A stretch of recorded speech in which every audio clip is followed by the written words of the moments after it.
Howard, thank you very much again for joining us. My pleasure. We promised the viewers that we would be looking at the mechanics of how to set up a cash flow management system for this episode.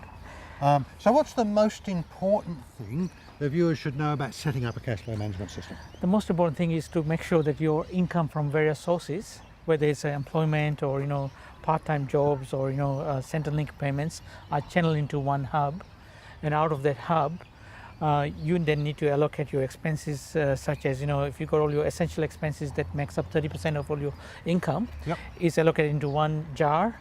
The second jar should be say 40% of all your loan repayments and debt is servicing debt.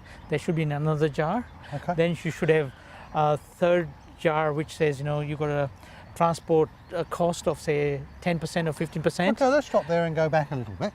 So first of all, we have to throw all the money in one place so that we can manage it. That's right.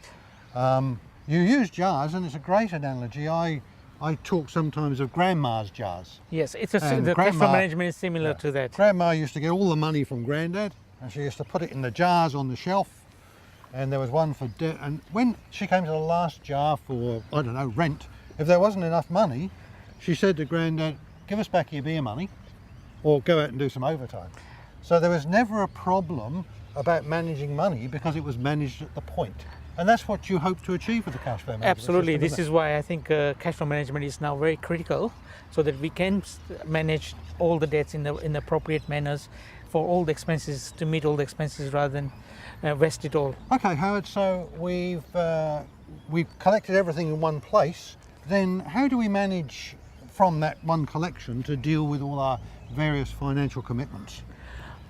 Because once we know that there's an amount of money, cash, that is not available to you, which is already servicing a debt. Yes. Then you only got remaining amounts that's available for other things that you want to do. So from that hub, do you allocate money directly to the bank account that controls your debt? Yes, Okay. because the cash that servicing debt is already been managed within the cash flow management system itself. So once you set that up, that's hands off. But that It's money's hands off, gone, that's and right. you don't have to do anything. No. Okay, how about handling money for, I don't know, shopping, just the money we hold in our pockets? How do you handle that?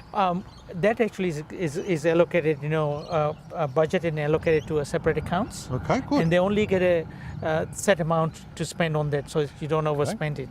So if you think it's reasonable to spend $200 a week on supermarket vegetables and coffees through the week, $200 a week goes into that account? That's right, yes. And there's no more going there because that's quarantined for just the shopping part, yes. Okay. So what that means then is that budgets are always a good way of establishing these things, but you're saying that by using a cash flow system you might even avoid the need for a budget. The system itself tells you the story. That's right. The budgeting is something most people don't like it. It's already been done. Yes. The way you're doing it in, and controlling through the accounts. Yes. Okay, so we've got a situation now then where somebody says $200 is enough, it's allocated into the account. If they only spend $150 repeatedly, I guess they change that allocation.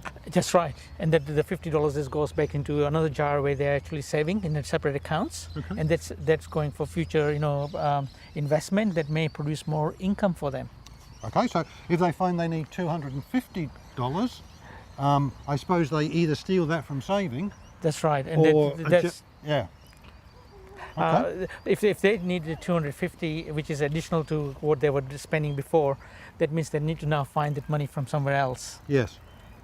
Yeah, that's okay. So now we dealt with debt and we've dealt with cash. What other account would you allocate money to from this central hub?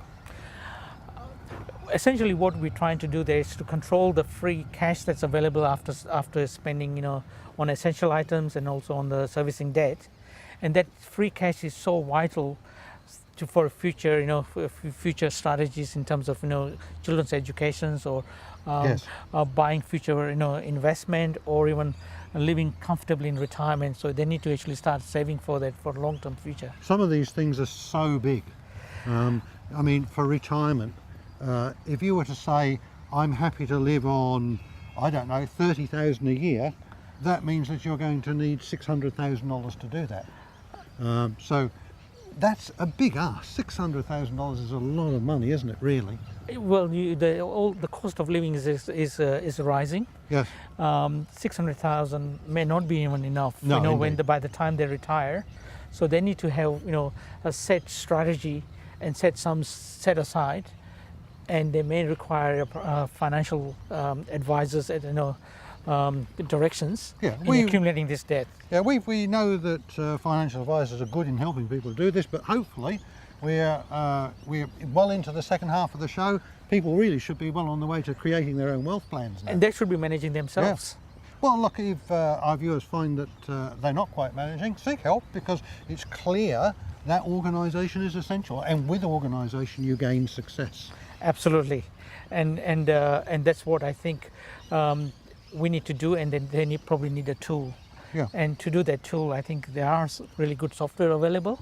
Yes, They should indeed. look at on the market, and there are some really good ones which allow you to do yourself. Okay. Thank you once again, Howard. Thank It's you. really great for you to come on and help us on the show. My pleasure. Our viewers can see why you've been called here as an expert. Thank you. I think you can see the importance of cash flow management, and I hope you can also see the simplicity of creating something that's not actually too hard to run. Howard's book is available for you on the website. Please go there and have a look. Haven't done your 100 goals? Naughty, do them. And we'll see you after the break.